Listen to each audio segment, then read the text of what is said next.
오랜만에 뵙겠습니다. 네. 안녕하십니까. 네, 오랜만에 뵙겠습니다. 네, 김경수 경남지사가 취임한 지 이제 1년이 지났습니다. 스튜디오에 직접 모셨습니다. 안녕하십니까? 예, 오랜만입니다. 네. 1년 1년인데 예, 아까 잠시 이야기 들어보니까 한 5년 된 것 같다고 하셨어요. 좀 우여곡절도 많았고 음, 이제 다사다난했던 한 해 뭐 이렇게 얘기하지 맞아요. 않습니까? 정말 다사다난했던 것 같습니다. 우리 경남도민들 마음을 왜 그렇게 졸이게 만드십니까? 본인은 아니었고요. 어쨌든 본인은 아니지만 도민들께 심려를 끼치게 된 데 대해서는 송구하게 생각한다는 말씀을 네, 여러 번 드렸습니다. 네, 알겠습니다. 우선 이야기 시작은 지난 주말에 있었던 남북미 정상들의 만남 그걸 예, 좀 먼저 물어보고 싶습니다. 네네. 계속해서 뭐 평화가 경제다 뭐 이렇게 이야기를 하십니다만 우리 경남 경제와도 좀 연관을 시켜봐서 어떤 의미가 있다고 중요하죠. 보십니까? 예. 취임 이후에 이제 남북 교류 협력 사업 관련해서 이제 경남의 네, 남북 경제 교류 협력 추진위도 이제 같이 꾸리고 그리고 실제 우리 제조업이 이제 경남의 가장 중요한 네, 산업인데 경남에 있는 제조업들의 남북 교류 협력에 관심 있는 기업들도 조사를 다 해봤습니다. 네, 근데 의외로 관심 있는 기업들이 꽤 있고요. 그렇군요. 근데 이게 경남 제조업이 남북 경제 협력에 딱 맞춤형 산업. 그렇습니까? 제일 중요한 게 북한의 광물 자원, 특히 네. 히토류 같은 그런 광물 자원이 전 세계적으로 매장량이 대단히 풍부한 곳이지 않습니까? 그게 우리 경남의 제조업, 특히 소재 부품 산업들에게는 꼭 필요한 네. 자원들이기도 하고 두 번째 아무래도 이제 노동력은 개성공단에서도 입증이 됐지만 네.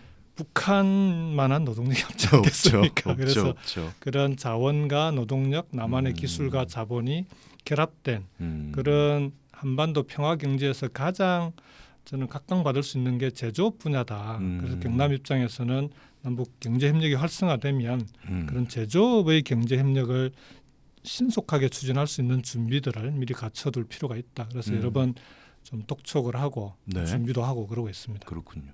제조업 말씀하셨으니까요. 제조업 혁신을 강조하셨지 않습니까? 네네. 그리고 문재인 대통령께서도 직접 도청에 오셔가지고도 네. 제조업 혁신의 키는 스마트 공장, 네. 스마트 3단이다. 진척이 잘 되고 있습니까? 우리 경남 제조업의 활로는 전 두 가지라고 봅니다. 네. 하나가 방금 말씀하신 스마트화. 스마트화를 통해서 생산성과 경쟁력을 높이지 않으면 기본적으로 지금과 같은 이 경쟁 사회에서는 살아남기 어렵지 않겠습니까? 네. 그 방향이 하나 있고 두 번째가 좀 전에 말씀드렸던 대로 한반도 평화 경제입니다. 네. 그래서 이제 두 가지가 다 필요한데 스마트화는 다행히 대통령께서 오셔서 제조업의 스마트화, 네. 제조업 혁신을 정부 정책으로 발표도 하시고 네. 그 시범 사업을 이걸 좀 속도를 높이기 위해서 개별 기업을 일일이 스마트화하는 걸 지원하는 걸로는 아무래도 너무 느리니까 우리나라가 다른 제조업 강국들에 비해서는 좀 늦게 출발한 셈이거든요. 네. 아예 산단을 통째로 스마트화해 나가는 그런 시범 사업을 하자. 네. 그래서 창원 국가산단을 스마트 산단 선도 사업 네. 프로젝트 대상으로 발표를 했죠. 그래서 네. 계속 추진 중이고요. 그래서 이 부분은 창원 국가산단의 스마트 산단화를 중심으로 스마트화는 생각했던 것보다는 좀 빠르게 정부 지원으로 추진되고 있다 이렇게 말씀드릴 수 있습니다. 기업들의 참여도 중요하지 않습니까? 네, 기업들의 이제 작년에 처음 취임했을 때는 스마트 공장을 어딜 가나 열심히 설명을 하고 다녔어요. 어딜 가나 스마트 공장이 뭔지 왜 필요한지 이런 걸 설명을 많이 했었는데 지금은 특히 기업인들 만나고 하면은 네. 뭐 그런 설명은 이제는 안 해도 되는. 안 해도 되고 오히려 뭐 스마트화를 하려는데 또는 하고 있는데 어떤 게 어렵다. 특히 이제 인력을 구하기 어렵다는 그 스마트 공장에는 또 스마트 공장에 필요한 그렇군요. 교육된 인력이 필요한데 그 인력 양성을 어떻게 할지 또 기존의 있던 직원들도 재교육이 필요하니까 그렇군요. 그 중소기업 단위에서 하기 어렵잖아요. 그런 이제 인력 양성에 대한 요구와 금융 지원에 대한 요구 이런 좀 구체적인 지원 요청 사항이 많습니다. 그렇군요.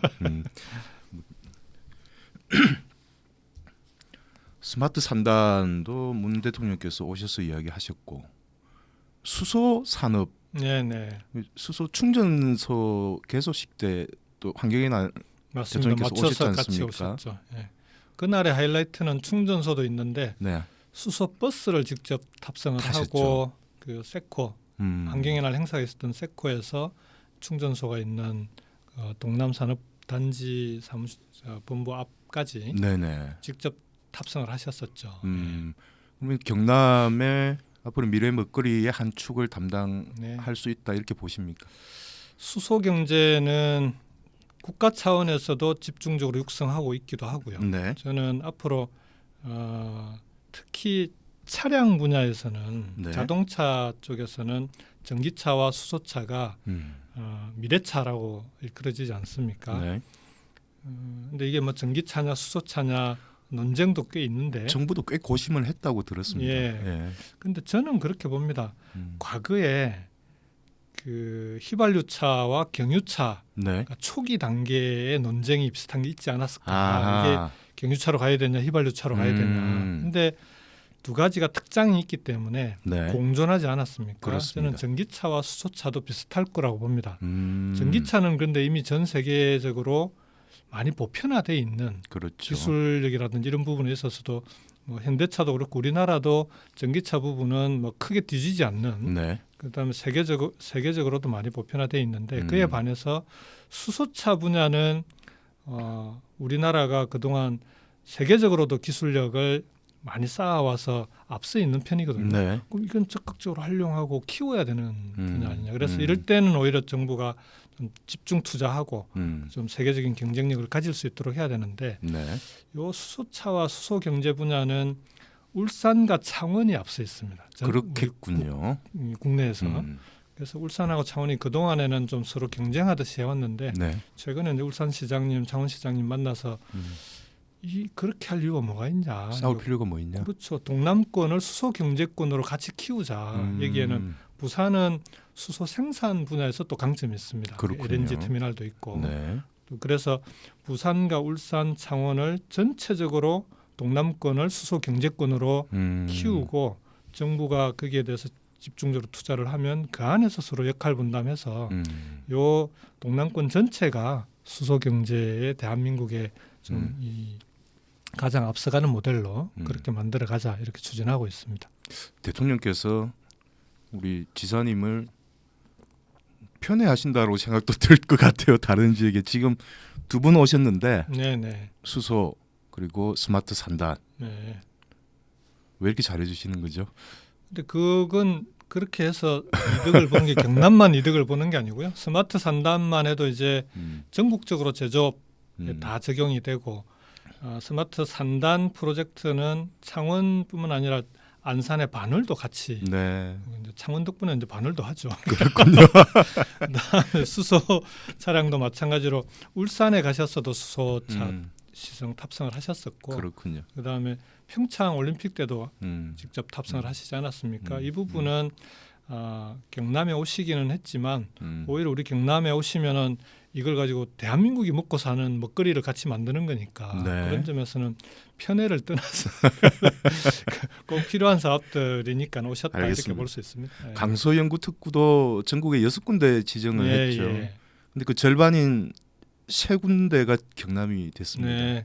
아니 그래서 그 가기부에 좀 감사하다고 몇 군데 전화를 드렸는데 네. 오히려 거꾸로 가기부의 장차관님이랑 관계자들이 경남에서 준비를 잘해줘서 고맙다. 그러니까 강서연구특구가 이제 일정한 면적의 제한이 있고 네. 그 제한된 면적 안에 대학이라든지 연구기관이 그 산업과 함께 잘 결합된 형태로 있어야 되는데 네. 그렇게 하기가 이런 데를 찾기가 쉽지 않습니다. 근데 다행히 우리는 4곳 신청을 했는데 네.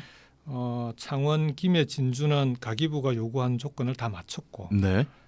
양산만 이번에 아쉽게 탈락을 했는데 거기도 다른 조건은 다 맞았는데 이제 부산대 의대와 결합한 양방 그 바이오 쪽이었는데 네. 어생명 쪽이었는데 그게 이제 부산대가 부산에 본교가 있고 부산대 의대가 이제 양산에 있고 하니까 요 문제에 좀 행정적인 절차 때문에 좀 아쉽게 이번에 탈락을 했는데 과기부 쪽에서도 이 부분을 정리해서 다시 네. 한번 신청하면 그건 뭐 충분히 가능하다고 이번이 탈락이 아니라 유보다 이렇게 표현을 하더라고요. 그렇군요. 양산까지 될 가능성이 높다라는 말씀이십니다. 네, 각 시군에서 잘 준비해 주셔서 오히려 제가 네. 고맙죠. 그 알겠습니다. 이렇게 경남의 산업을 다시 도약시키는 새로운 산업들을 충실히 준비해 오신 겁니다. 남부 내륙철도 있지 않습니까? 예. 그 조기 착공 가능할 걸로 다들 기대를 하고 있는데 네, 그건 뭐 해야죠. 지금 혹시 뭐 진척이 잘 안 된다거나 그런 것은 없습니까? 네, 그 지난번 1월달에 이제 정부에서 예타 면제 사업으로 발표를 했고 네. 그 이후에 지금은 그 KDI에서 사업 계획 적정성 검토라는 용역을 진행 중인데 이게 이제 앞으로 밟아야 되는 착공까지 행정 절차 중에 첫 번째입니다. 네. 이제 이 다음이 국토부 기본 계획.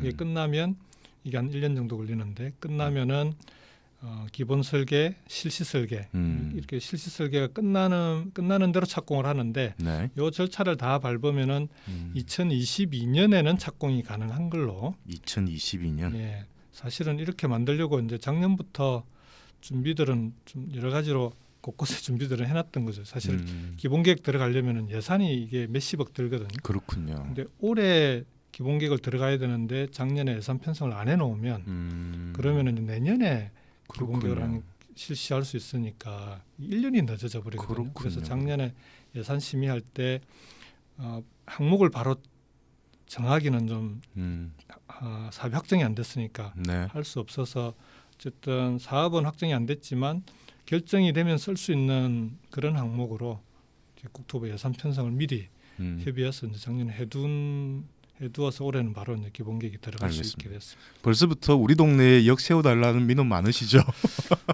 지역마다 난리죠.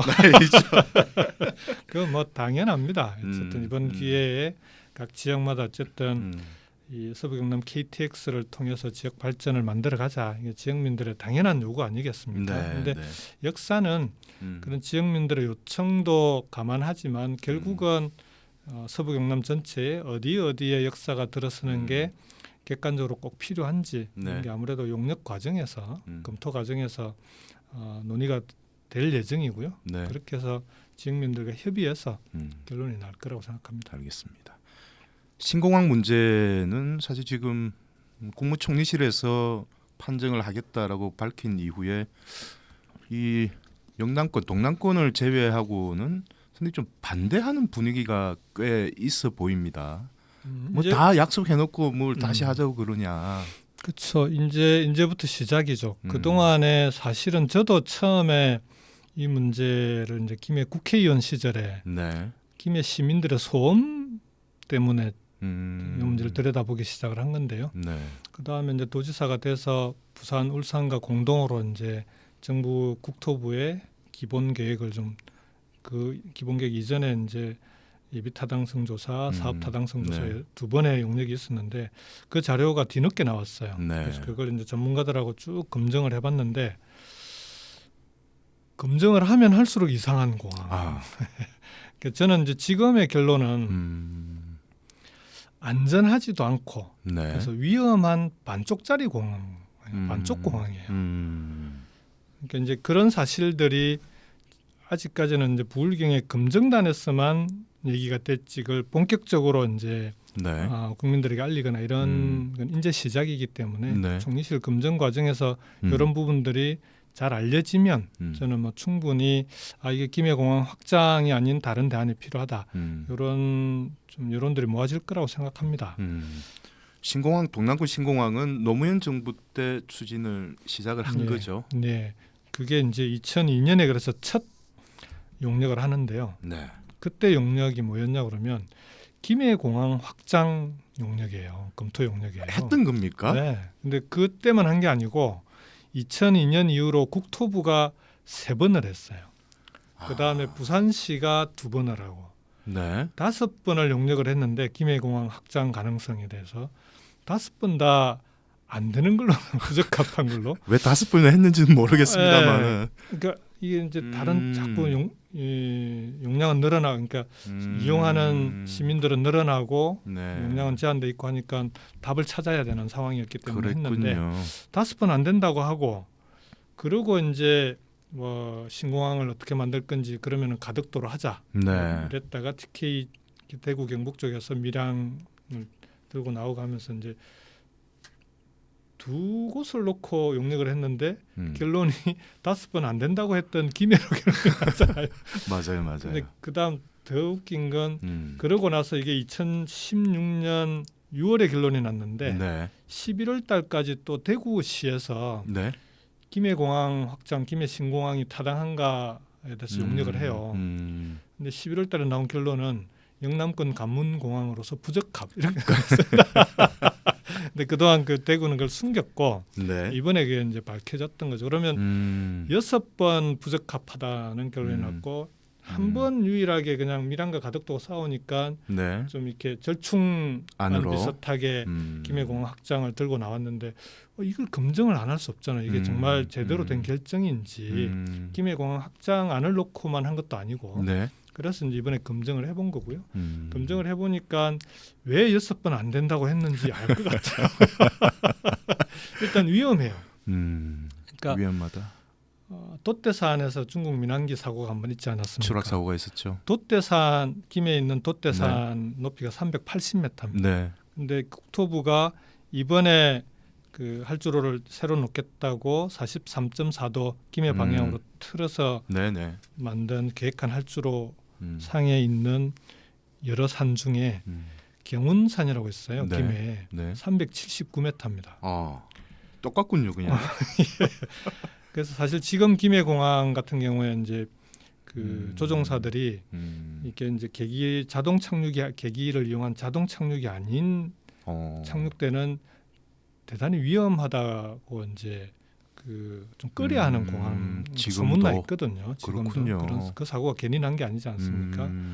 근데 아니 그하고 똑같은 공항을 왜 또 만드냐고요. 그것도 7조 원이나 들여가지고 활주로를 하나 만들면서 그 활주로의 한쪽 방향만 김해 방향만 쓸 수가 있어요. 부산 방향은 또 쓰지도 못하는. 그렇군요. 그래서 반쪽짜리라고 얘기하는 거죠. 아니 위험하기도 하고 이 활주로도 반쪽짜리인 공항을 7조 원이나 들여서 만드는 이런 계획을 왜 하는지 한번 결정되면 끝까지 가야 된다는 게 국토부의 논리인데 그건 좀 이상하잖아요.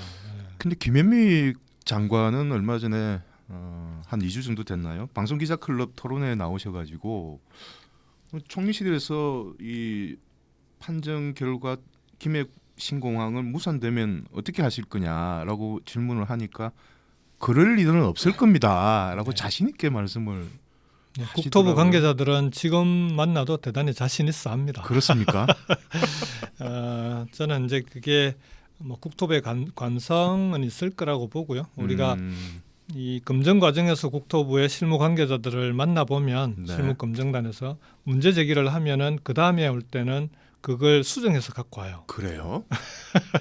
그러니까 활주로도 각도를 처음에는 43.4도가 아니고 네. 40도에 가까운 각도였는데 문제 제기를 하니까 43.4도로 틀어서 소음도 줄고 했다고 갖고 와서 그래서 그 다음에는 그렇게 해서는 답이 없다 이러면 그래서 우선 전체 검증을 하고 네. 그 검증 결과를 놓고 국토부하고 협의하자 했는데 국토부가 이제 최종적으로는 협의가 잘 원활하지 않아서 총리실에 그럼 이 양쪽의 알겠습니다. 주장을 검증해 달라 이렇게 요청한 겁니다. 뭐 오거돈 부산시장님은 그냥 대놓고 가덕도를 주장을 하시니까요. 예. 지사님도 그 의견에는 어느 정도 동의를 저는 뭐 하십니까? 새로운 그러니까 김해공항 확장이 어렵다면 총리실에서 이 김해공항 확장의 적정성 여부를 검토하게 돼 있는데 네. 이게 어렵다면 거기에 합당한 새로운 대책이 필요하겠죠. 그리고 가덕도는 그 새로운 대안 중에 네. 좀 유력한 대안 중에 하나다 이렇게 볼 수 있습니다. 알겠습니다. 벌써 시간이 다 돼가군요.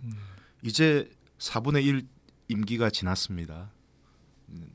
남아 있는 4분의 2, 4분의 3, 4분의 4 이 도민들이 달라진 경남 또 살기 좋아진 경남을 체감할 수 있을까요? 이제 곧. 제가 이제 지난 1년 동안은 오늘 뭐 얘기 나눴던 여러 가지 네. 굵직굵직한 현안들을 신공항만 빼고는 경남의 이제 수건 사업들을 다 출발은 시킨 것 같아요. 네. 뭐 서부 경남 KTX도 그렇고 네. 부산항이 이제 제2신항 대형 제2신항. 항만도 진해항으로 맞아요. 하기로 했고, 그다음에 제조업 혁신도 스마트 산단으로 음. 만들었고, 그러면 출발들은 했는데 이 출발시키는 과정이 이제 준비기라고 볼 수 있는데 네. 준비 기간 동안에 열심히 하고 우리는 성과가 있었다고 얘기를 하지만 네. 정작 현장에 나가 보면 도민들은 여전히 여전히 어렵고 어렵다. 힘들고 경남 경제는 여전히 겨울이다 이런 얘기를 하지 음. 않습니까? 저는 이제 이런 지난 1년 동안이 그런 굵직한 현안들을 출발시키는 준비기였다면 네. 이제 남은 기간 동안은 본격적으로 도민들이 체감할 수 있는 변화를 만들어야 되는 시기다. 그래서 이제 지금 이번 취임 1주년 맞는 기자회견에서도 말씀드렸고 우리 도청 직원들께도 이제부터는 어떻게 하면 도민들이 직접 체감할 수 있는 변화를 만들 건지 하는 방향에 집중해서 해달라. 그건 두 가지인데, 하나는 이게 행정이 예산만 가지고는 한계가 있더라고요. 보니까. 네. 우리 경남이 전체 1년이 110조 GRDP가 총 생산액이 110조인데 예산은 8조거든요. 올해 처음 8조를 넘었는데 그 중에서 온전히 사업에 쓸 수 있는 건 채 1조. 도지사가 쓸 수 있는 돈 별로 없군요. 이걸 가지고 경남의 이 많은 요청 사항이나 여러 가지 말입니다. 변화를 시켜야 될 일들을 예산만 갖고 하는 건 힘들지 않겠냐. 그래서 예산은 집중적으로 투자하되 네. 민간이 같이 참여할 수 있는 프로젝트들을 많이 만들어야 되겠다. 그래서 민간이 협력하는 사업들을 많이 만들자. 두 번째는 예산, 이 정도 예산 가지고도 쓰면서도 보면은 공무원 중심이에요. 네. 예를 들면은 도민들이 뭔가 좀 복지 서비스나 이런 걸 받으려면 어떤 서비스가 필요한지 본인이 찾아가지고 어디서 그걸 제공하는지 일일이 확인하고 직접 찾아서 가야 되는. 맞아요. 예. 똑똑한 도민이 되지 않으면 스마트해지지 않으면. 그래서 이게 이제 정말 이게 공급자 중심으로 돼 있는 거죠. 그래서 어느 공공기관을 찾아가더라도 필요한 서비스를 원스톱으로 제공받을 수 있는 그런 수요자 중심의 체계를 만들어야 네. 도민들께서 좀 피부로 변화를 체감하지 않겠냐. 그래서 그 두 가지 방향으로 집중적으로 좀 추진하자 이렇게 알겠습니다. 얘기를 했습니다. 오늘 저희가 뭐 재판에 영향을 줄 수도 있기 때문에 재판 관련한 질문은 드리지 않았습니다. 끝으로 그래도 이제 재판을 지켜보면서 마음을 졸이고 계신 우리 경남 도민들께 한 말씀 하시고 오늘 인터뷰는 마쳐야 될 것 같습니다. 어쨌든 이번 사건은 초기부터 제가 제일 먼저 특검 도입을 요청도 했고, 그다음에 네. 1심 과정에서도 제가 그리 낄 게 없었기 때문에 저는 도정에 전념하고 재판은 변호인들 중심으로 준비를 했었는데. 이제 어쨌든 결과가 나오니까 도민들께 여러 가지 걱정도 끼치고 심려를 끼치게 된 결과가 되지 않았습니까? 네. 그래서 이번 2심은 제가 직접 챙겨서 1심과는 다른 결과가 나올 수 있도록 좀 최선을 다해서 준비하고 있다 이렇게 말씀을 드리겠습니다. 알겠습니다. 오늘 보니까 살이 좀 빠지셨어요? 예, 군살을 좀 뺐습니다. 몸은 가볍고 훨씬 좋습니다. 더 좋아지신 겁니까? 예. 다행입니다. 앞으로 우리 경남 도정 더 잘 챙겨주시기 바랍니다. 네. 오늘 말씀 고맙습니다. 네, 고맙습니다. 지금까지 김경수 지사와 함께했습니다.